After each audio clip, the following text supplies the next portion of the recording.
Good morning, everyone. This is Kathy Mason from Mason Works Marketing here on Conscious Business Zone.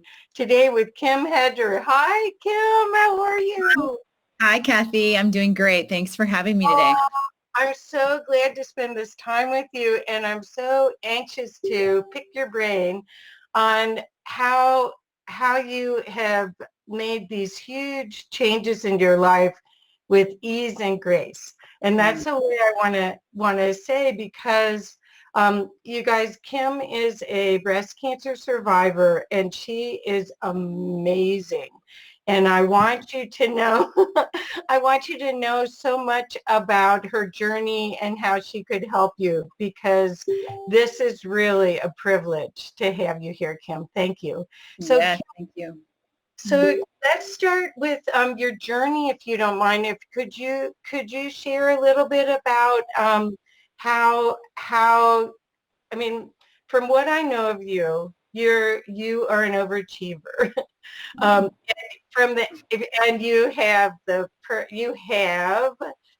family, the perfect job, the perfect figure, the perfect everything, and well, and of course from that perspective is like, wow, how all these changes happen. Could you share some of that with us? Yeah, absolutely, Kathy. So, gosh, thank you. And, I don't know that anyone's life is ever perfect. So, yeah, I appreciate that upward perspective. But in reality, I think, things happen in life and we have to take them as they come and figure out how to make the best of whatever it is we're dealing with. And so a little bit about my journey. As you mentioned, I'm married 26 years. I have two children. My oldest is 24. I have he's a son, my son Alex, and then I have a daughter Claire who's 22. So I've been through all the childbearing years, the teenage years, the college years, and believe me, those years don't go by without a lot of joy and happiness, but some stress along the way as well. So that's kind of my personal family situation. And professionally, I started off in the area of human resources right out of college. Actually, so funny because as I tell you this whole story, I'm going full circle. I have a public health degree and I started off in corporate health and wellness. And it was really something that was near and dear to my heart. I taught fitness classes all through college. I was a fitness instructor all the way through both of my pregnancies. Eating healthy, being active was really a part of my overall lifestyle. And then I got into corporate health and wellness, but I didn't, back in the early 90s, there wasn't a whole lot of movement in that space. It was just kind of getting out there. And so I found myself gravitating to other areas in HR. So I then ended up as a career development coach, and then I ended up heading up our staffing and development, and so hiring and what we call talent acquisition. And then I got into general HR work. Fast forward, I guess, 12, 13 years into my career, and I had an opportunity to move to from Minnesota to Indianapolis for a position, a director level role in HR, managing talent and development. So I took that opportunity, moved our family, and that's when my career really took off. And I spent 3 years still in corporate and then decided to move out into consulting. So I joined a small HCM strategy and consulting firm. What I found myself doing was traveling a lot, and in a startup company, lots of growth, super exciting, lots of adrenaline, like this is fun. I was having a blast in my career. That company got purchased by another consulting firm. So we went from a 50-person company to about a 650-person company. I then took on additional, development or leadership roles. That company grew from about 650 to about 2,000 in a very short period of time. And about 3 years in, that company then got purchased by another very large company. So if you can imagine someone working in the space of HR, managing people and teams and talent, and there's a lot of change and transition happening all the time, right? And so I was at the forefront of all of that. And I loved what I was doing at the time, but at the very end of that, and this is now fast forward to 2017 about, and I found myself feeling just really drained, kind of burnt out. Been through a lot of merger acquisition work. I was managing change at the level of people's emotion and jobs. And, there were people that are being laid off and, people coming on and trying to merge culture and just really kind of heart-wrenching work. Yeah. And I would get very personally attached and involved in people's situations, career, personal, professional. And I wanted everyone to just, succeed and feel fulfilled. That was kind of my nature. And I decided in April of 2018, I was just kind of done. And I was done with all of that hard work and I wanted to try something different. So I actually reconnected with some wonderful colleagues of mine that I had worked for earlier in life. And they had started up another small startup company, consulting. And so I was hired on as the chief people officer. So I kind of was thinking in my eyes, I was like, this is it. Like at that time I was 48 years old. I thought this could be the last hurrah for my career. Chief people officer, I can't go any farther. Like, this is awesome. I was so excited about the opportunity. And what happened personally at that time, both my kids were in college and a lot of stuff happening in life. And I went in for my annual physical in August of 2018. Just, and again, super healthy person, never had a health issue, never, in the hospital for anything other than childbirth. I mean, very conscious of my went in, had my physical exam. Everything was great. And my general practitioner said, well, it's also time for your mammogram. I said, perfect. Scheduled my appointment, went in for my mammogram, and the rest is history. So in August of 2018, I was diagnosed with stage 3 breast cancer. From that point forward, my life has completely transformed. I immediately, obviously, anytime somebody gets that kind of news, there's a moment of complete shock and just, how did I get here? And this can't be happening. And why me? And it took me about 3 days to really settle in with, I'm on a new journey. Wow. I'm on a journey that I have to be in control of to some extent, but advocate for what I believe in and who I am and what I'm all about. And I struggled with that for a bit. But then I just started to reflect and uncover like what really has happened. And so what's an interesting piece of this is when I went back from my very first appointment with my surgeon, my oncologist and surgeon and my team now that was going to have to care for me during this treatment process, I said, I want to see my mammograms for the last 3 years.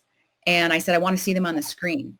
And so they put up 2016, 17, and 18. And when I looked at my mammograms and I went, they were clear as a whistle, clear as a whistle. And then what I describe as a nuclear bomb had gone off and you could see the cancer just invading my entire left side.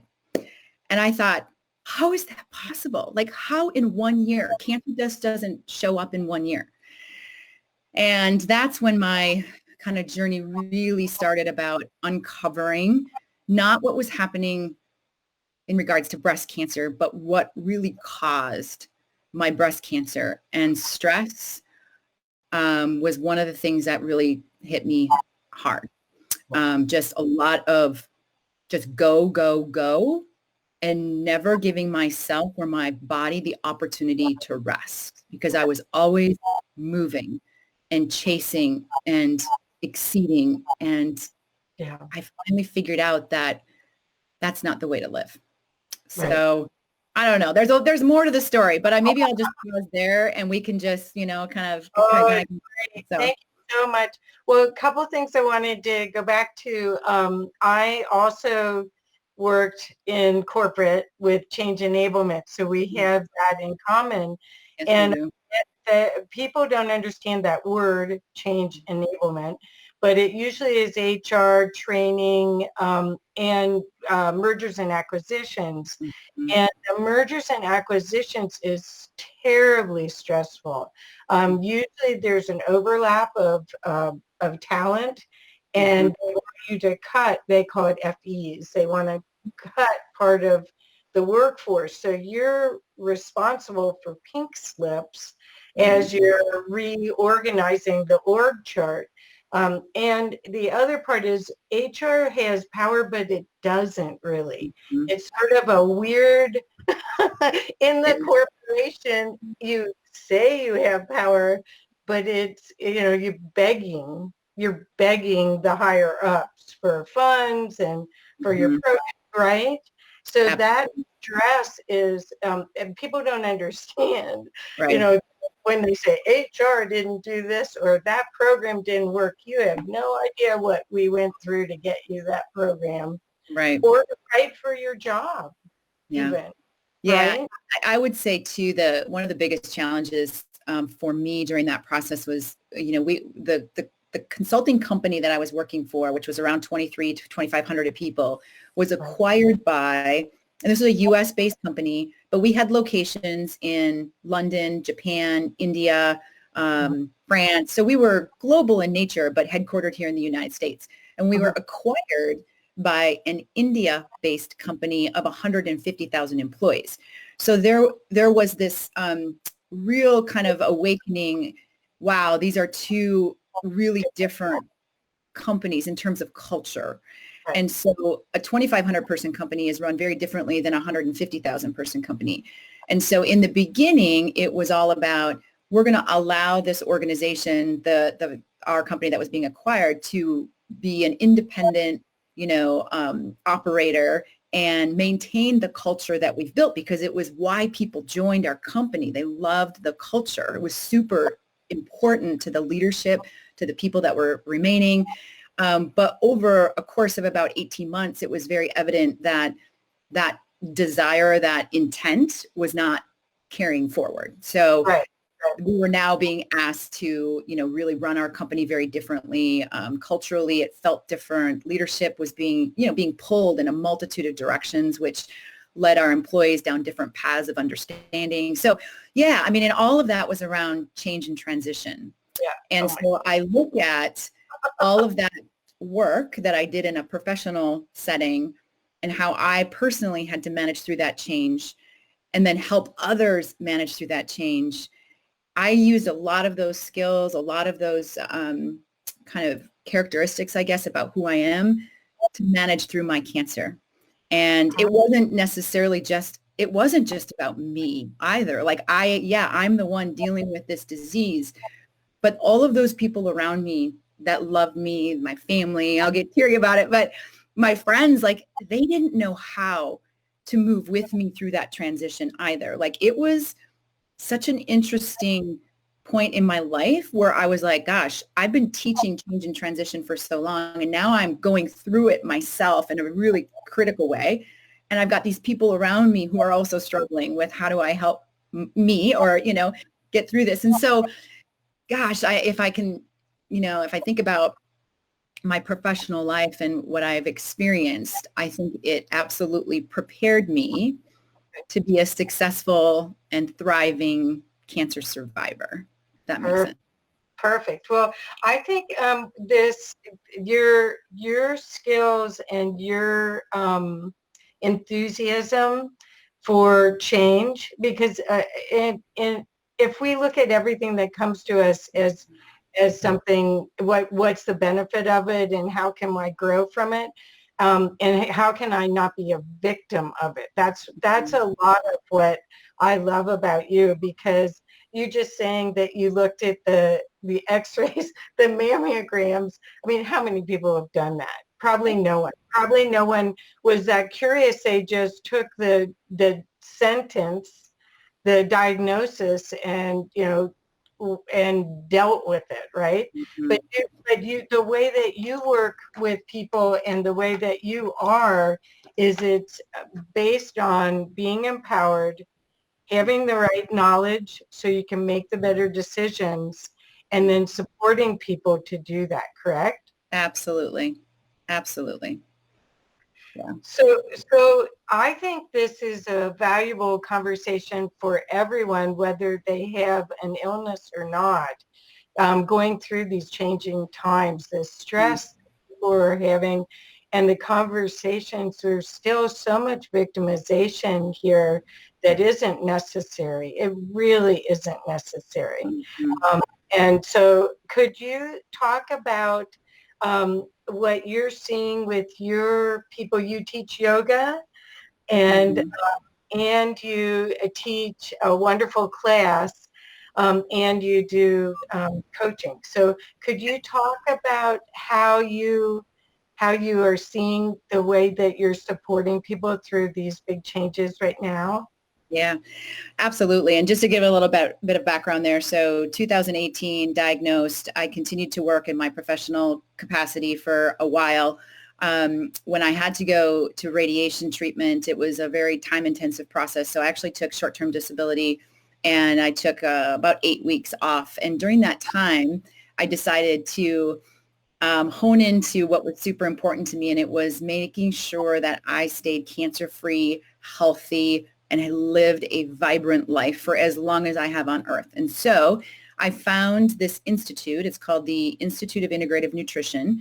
And I knew that food was one of the things that I had so much control. Like I decide what I choose to put in my body, and food is such an important component to our overall health. So I went through it was actually a 1-year program, and I did it in 6 months because I just, again, kind of like my go get it and get it done. So I became certified in integrative nutrition back in November of 2019. And shortly after that, and during this whole process and this time, and I will tell you again, the other thing that's been my saving grace was I started a very committed and dedicated yoga practice back in July of 2018. So 1 month before I was diagnosed. Yoga was the thing that kept me grounded. It kept me at peace with whatever I was having to deal with. It kept me strong. I mean, it was just amazing for me all the way through my treatment. So I got my integrative nutrition certification in November. And then in January of 2020, hence who knew what 2020 was going to bring, I started yoga teacher training. So I became a yoga teacher. And that process took me from January through March, actually it was April of 2020. So we ended right when the whole COVID thing started just exploding. And so when I think back, it's like, wow, all of these bits and pieces that I've put into play in my own life were there to prepare me for what was actually coming with this pandemic and with social injustice and all these things that, yeah, I mean, this sucks. Nobody could have ever imagined living through what we've had to live through this past year.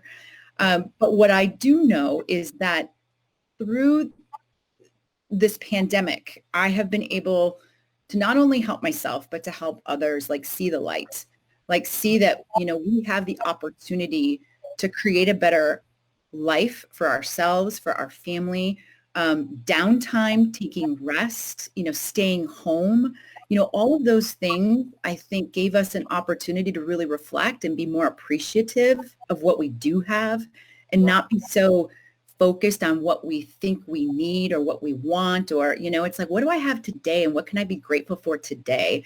So I guess in working with and now let's just fast forward. So what was it?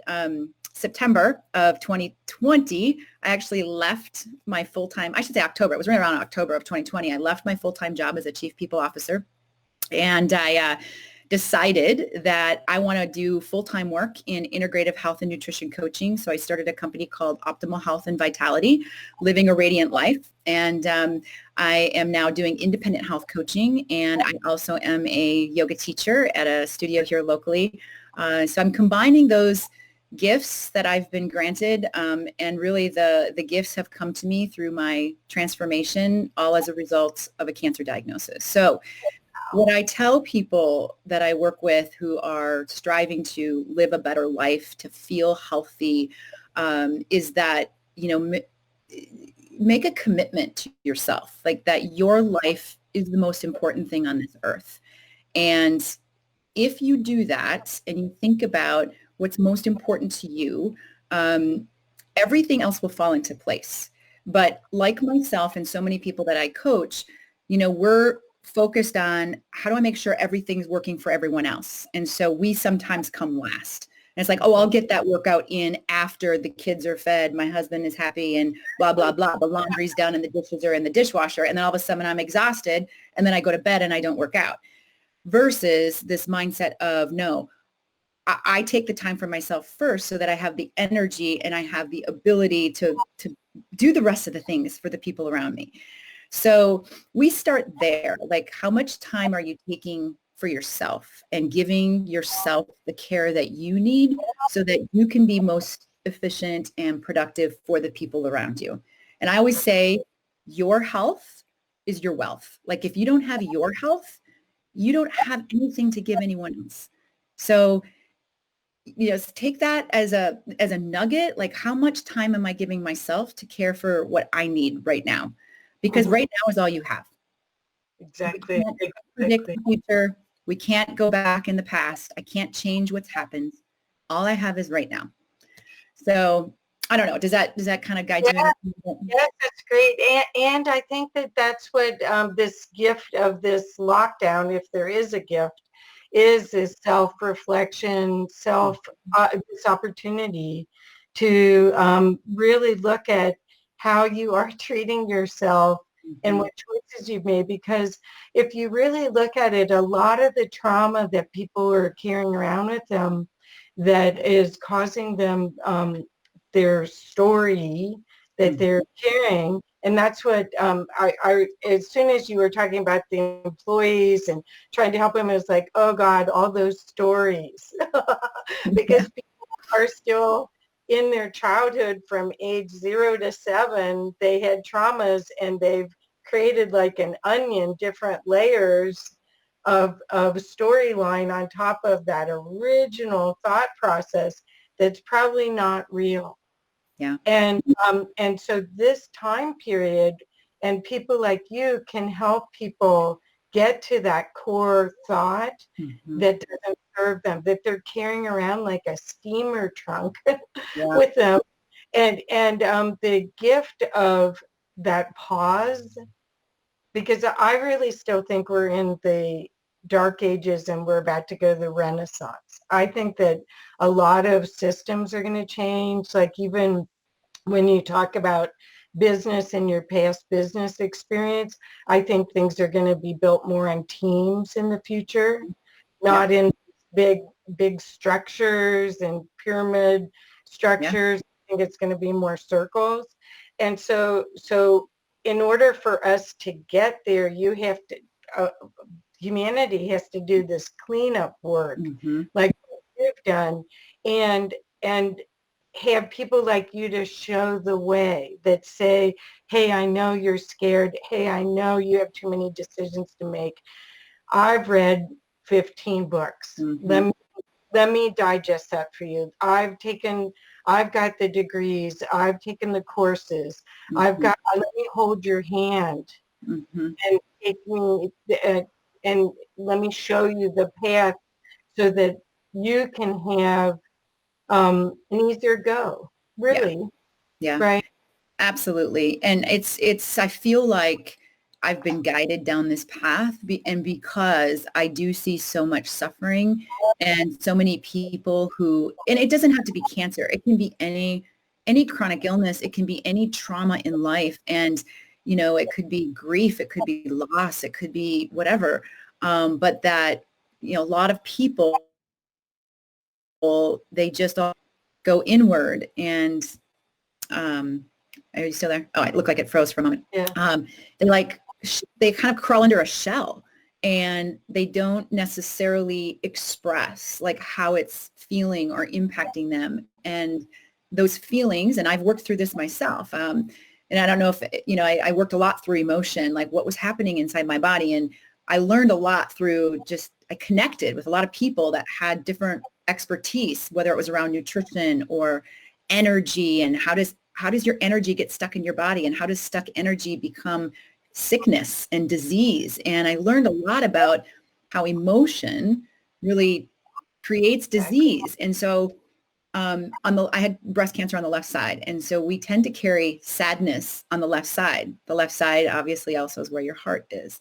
And so when you start to, and I thought, well, how is that possible? I'm a super happy, optimistic, positive person. But when I really dug deep and you talk about going back to childhood, I have my family and other people in my family have a history of depression. I had a suicide very early on when I was a child, someone close in our family. So a lot of that sadness that perhaps was happening within my family environment was something that I just hung on to and didn't even know it. So that's just like one example of how childhood trauma and things that happen early on in your life or throughout your life, and there's emotion that get kind of bound up and you don't want to deal with it or you don't want to talk about it. You know, and then when you talk about like food, I mean, food, it's just, you know, it is energy at its core. It comes from the soil and it is meant to feed us energy. And when I work with people who are so depleted of energy, and I was as well, even though I kept going, I was depleted. You know, we have become a society where we depend on convenience and we depend on, you know, quick and easy ways to get our nutrition. And so it's packaged, it's processed, it's at a fast food joint, it's at a restaurant where almost, you know, a good majority of the nutrients and the energy that comes from the source has been ripped out. There's nothing left. So when our body takes that in, and I started to learn about that, I was like, wow, you know, when I eat all this processed food, when I eat my chips and salt, whatever it is for you, or, you know, I wasn't a McDonald's person, but I know there are a lot of folks who every day it's a stop at McDonald's. Well, those foods don't get processed. I mean, it creates havoc in your gut. And then that, eat to live. Joel Furman. Yeah. Where's my other? I got one on. Where's my, mine's called super immunity. Yeah. I have that too. Yeah. Well, so I'm a vegetarian and I haven't been vegan and I'm trying to not use oils and salt, and I love salt. I don't care about sugar that much, but I love my salt. So tell me, you found out, and I think if anybody's interested in this subject, please reach out to Kim. You're going to find that you'll be surprised about the idea of you are what you eat. And food is medicine. You are what you eat, and food is medicine. Those are two really important components. Yeah. So how did you go from, because I imagined you, even if you thought you were a little chubby, you were in good shape, you were a runner, you were exercising all the time. How did you go and change your lifestyle once you found out that, I mean, and anyone that's interested, there are some great books. I've got this one. I have the same one Kim had. I've got, I mean, there's hundreds of these. There's hundreds of them. And you don't have to read them all. You just work with Kim. Exactly. Yeah, because a couple others, like this is another one I read, which is When the Body Says No, exploring the stress-disease connection. So the other one, which is another one, Undo It, which is, you know, how to reverse chronic illness, blah, blah, blah. So yes, you're right. I've read almost any of these, you know, and I really do follow functional medicine. I really become I'm very much adamant about looking at my entire body and how every single thing is functioning. So every organ, every system, you know, where am I depleted of certain nutrients? You know, I mean, our body is pretty complex, but in reality, to keep it healthy is not that hard. It's just takes commitment, and it takes kind of shifting your mindset a bit. And there you go back to change management, right? Or change enablement. So, you know, for me, I was never a big red meat eater, but I liked chicken. I ate turkey. You know, a big one for me too, which I just, like, how did I not know this? You know, I was a big one around, I'd go to the deli, I'd buy deli meats. I mean, that was just, I wouldn't buy the packaged deli meats. I thought I was eating healthy by going to the fresh deli and buying the ham and the turkey and shaved chicken and blah, blah, blah. Our family ate sandwiches like that all the time. Well, then I really started to dig deep, and it's like all the nitrates, all the chemicals that go into even these meats that we think to be maybe somewhat healthy. And I thought, well, what are these chemicals doing in my body? Well, it's not, my body's not able, and especially when other things start to break down and you always know it, you don't even feel it really. Like I kind of had those things where I'd be bloated every once in a while, or, you know, but there again, maybe I ate too much bread and I just, you know, so I had to like go back and I'm like, was I really feeling healthy? And I thought so, but then I gave up all meat. So right after my diagnosis, I thought, all right, I'm going to go whole foods, plant-based. I started to do a lot of reading. I went to my oncologist. This is kind of a little bit of a disappointment, but I did ask my oncologist. I said, what should I be doing for nutrition? And the response I got was, you know what, that's not my game. I don't really know a whole lot about what you should or should not be eating. I know exactly how to treat your breast cancer with the cocktail of drugs that is going to rid your body of these cancer cells. But if you need advice on nutrition, and I appreciate, and I actually respected the fact that he was honest about it. And he just said, you'll need to go talk to a registered dietitian. But then I went to the registered dietitian and we really talked about the food pyramid and the standard American diet. And I was like, no, time out. Like, I'm not going to eat meat. So what am I going to do instead? Like, I want fresh vegetables that give me the right protein. I want whole grains, because I'm doing a lot of my own research by this time, right? And that's when I stumbled upon integrative nutrition and all of that. But sugar, so sugar, sugar is, cancer feeds on sugar. But so many people don't realize that sugar is hidden in almost everything anything processed or packaged, anything that ends in OSE, right? It's a form of sugar. Even, starchy vegetables that you consume and they turn into insulin and then glucose. And if your body's not processing that, it turns into sugar. And then your body is now, if you've got any susceptibility to cancer growing in your body, it looks for that in your system and starts to feed on it. Dairy was another one. So I gave up dairy right away. And because I realized that dairy, I loved cheese. I didn't drink a lot of just milk in general, but I switched to plant-based milk right away. So I stopped eating cereal because cereal was processed. We ate the Honey Nut Cheerios. I thought they were good, whole grain, right? No, there's a ton of sugar. I just started to make a few of those adjustments right away, but immediately, I want to say within 3 weeks, I was going through chemo and I felt so much better. I'm like, oh my God, I'm not bloated. My cheeks weren't puffy. My eyes were, I started to look different. And then I felt better. And then I always go back to, I always kind of thought, oh, I should lose 10 pounds. I should lose 10 pounds, right? Always, for the last 5-10 years or whatever, it was I always had 10 pounds to lose. But like Tia said, I was a runner. I was in fitness. I lifted weights. I did all of this stuff. But I could never lose the 10 pounds. Well, when I changed my diet and going through cancer at the same time, I became the healthiest I have been since I can remember. I'm now 50 years old. I weigh less than I did when I was in high school. I feel amazing. I have energy that I've never had. And I felt that way even on my last chemo appointment. Wow. And so I really quickly realized that food was doing something miraculous in my body. And in combination with, and I will tell you some other alternative things that I chose to do as part of my treatment, was acupuncture. So I had a lot of energy that was blocked in my doctor would even say your pulse is really weak on this side. There's energy that's being blocked. So I started doing acupuncture. I do acupuncture every single month just as maintenance. I do cupping. So I don't know if anybody's familiar with cupping, but this is extracting toxins from your blood and it pulls it to the surface so that your body can excrete the things that no longer serve you.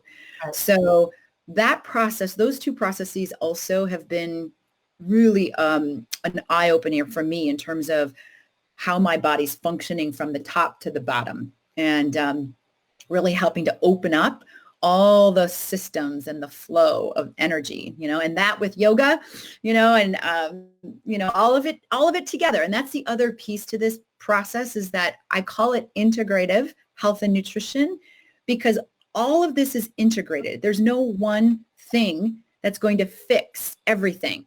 So you have to be looking at your emotional health, your physical health, your nutrition, your environment. So environmental was the other thing that I looked at.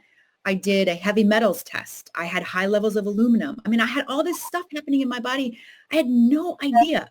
So that's when I went to really paying attention to organic foods versus non-organic. And I want foods that aren't laden with chemicals. I want products that I put on my skin that aren't full of fragrance and chemicals, because my skin is the largest organ. It absorbs everything. So again, I there's so much to this learning and this journey that I've been on, and it's such a joy for me to be able to express to others that you're not a victim. You can be in control of this. You can advocate for yourself in any sort of medical setting. You can become knowledgeable to change your life forever. But you got to be committed, and you've got to like change the daily habits. And that's where, my health, my priority comes in, and it's just one thing, and that's the other thing that I try to teach people is don't try to change everything in the first 2 weeks. Like, let's work on one or two things. Let's get really comfortable with that. And then we'll move to something else, Right.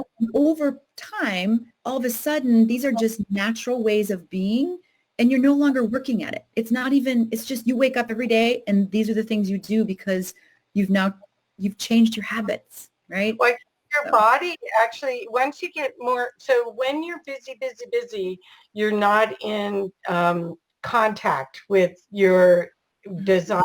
Your body's really smart. It knows how to support you, and you'll find yourself, oh, I want carrots Mhm.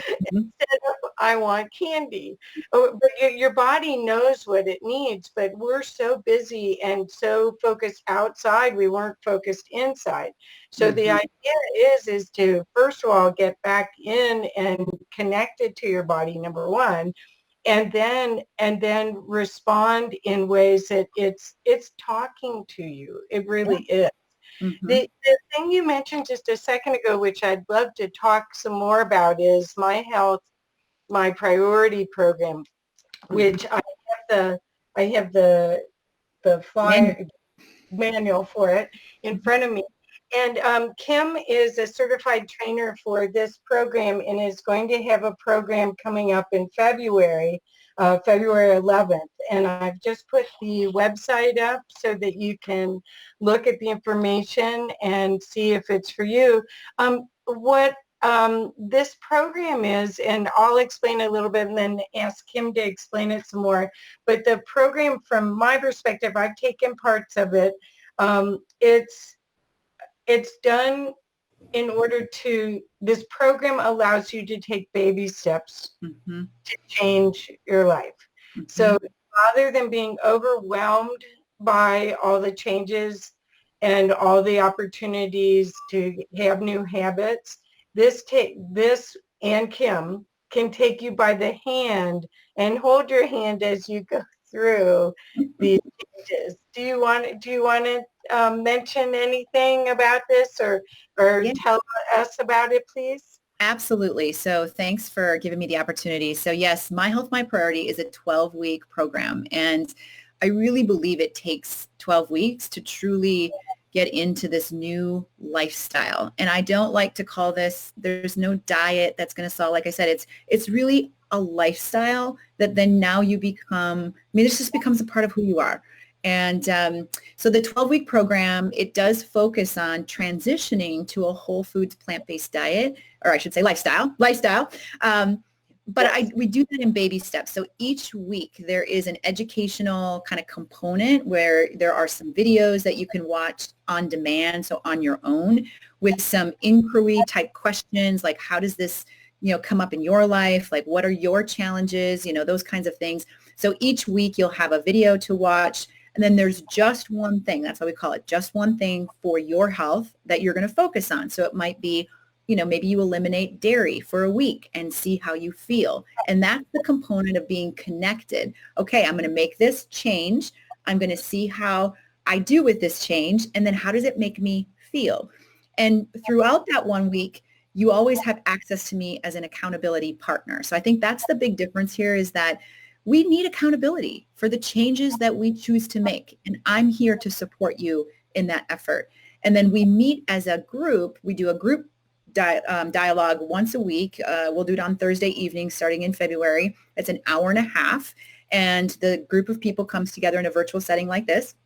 And we start to share like what's working, what's not working, what questions do you have? And then I also dive a little bit deeper into the topic that we're covering that week. So it might be around dairy. It might be around, eliminating sugar, salt, and oil. It might be around emotional health and how do you incorporate more mindfulness into not only your day, but even in terms of how you eat. So a lot of us, as you mentioned, are on the go. We're busy. We never actually take time to chew and enjoy the food. Like that's such an important part of this transformation is like acknowledging that this food is nourishing the temple that I've been given.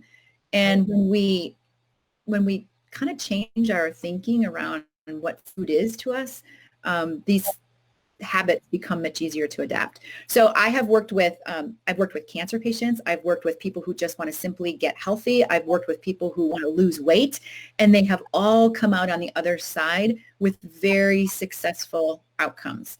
And so, so that's a little bit about it. Like, I think the biggest things are, it's 12 weeks, it's on demand, some video work, once a week we meet as a group.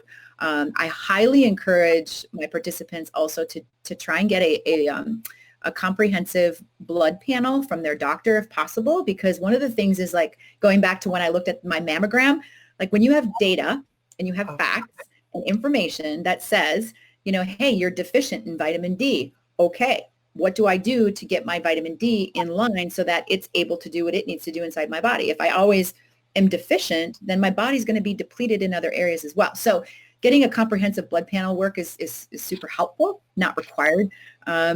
But yeah, and I've seen a lot of people too, where their cholesterol has dropped, their, blood glucose has gone down to a normal level, pre-diabetic down to, no signs of diabetes at all. So that's really the goal, is to help you become a healthy, vibrant individual and live your life to the fullest without the worry of dis-ease.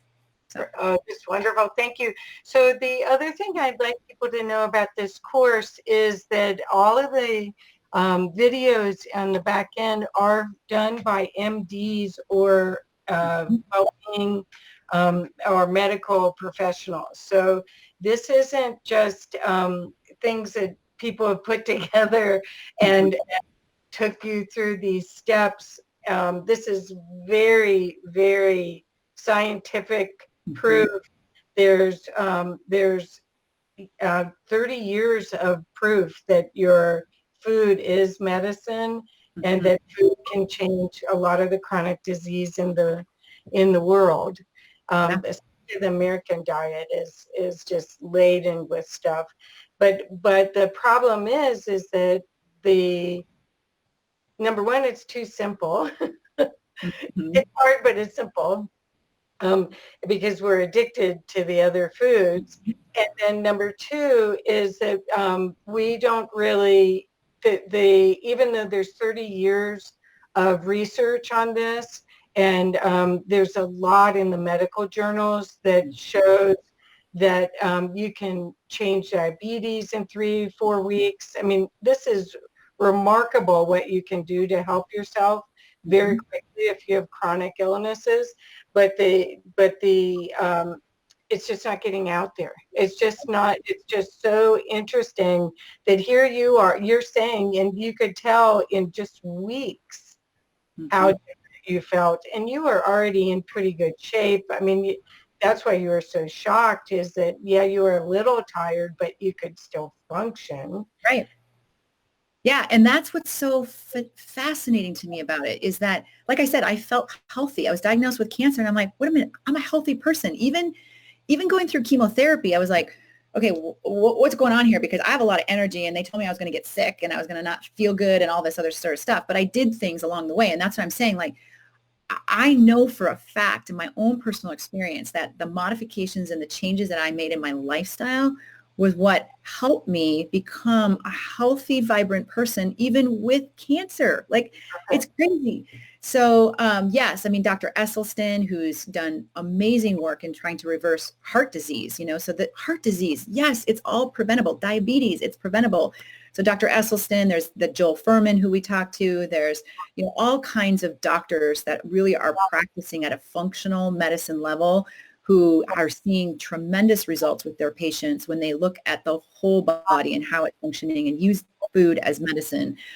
So those are the people that I want to be surrounded by and work with and learn from, because I think that's what healthcare is all about. I think what's happening in our society today is it's sick care. I mean, we are sick and we go to the doctor and we're prescribed drugs and treatments rather than let's get to the root cause of how I got here in the first place. Exactly. And that's where these functional medicine doctors who are providing us with this valuable information is so incredibly helpful. Like even breast cancer in particular too. It's just near and dear to my heart, of course, but 1 in 8 women. And for the most part, we have the ability to reverse that. It does not have to be that way. Right. And so there's a lot of emphasis through these programs too on cancer and how to prevent cancer of all sorts. It's. Well, I want to encourage anyone that loves Kim's energy and sees her as a possible mentor through whatever they're going through, to consider signing up for my health-mypriority.com. And Kim, what's the best way to reach you if they're not ready for that course? Is there another best way to reach you so that they could connect and see how you could help them? Yeah, so my email address, and maybe I can put it in the chat, is Kim Heger, just Heger, at healthandvitality.org. So that's my email address. Facebook or Instagram, I have a Facebook page. Just look for Kim Heger. You'll find me on both Instagram. And I do a lot, even though, it's personal. I mix it all up because you know what? We are human beings. And, I just think it's important to see me from all sides. So I post a lot about health and nutrition, and I also share a lot about my family and things of that nature. But I love to connect and meet people via social media as well. So, yeah, those would be the 2 best ways. Great. Well, thank you so much. And I wish you so much success. And anyone that gets to work with you would be so lucky. Really, truly, you have this can-do attitude, and you bring that out in everyone you're around. And I wish everyone a chance to take a Kim pill, right? Well, thank you. Because it's about not being a victim. It's about being empowered. That's the gig. That's Absolutely. the whole thing.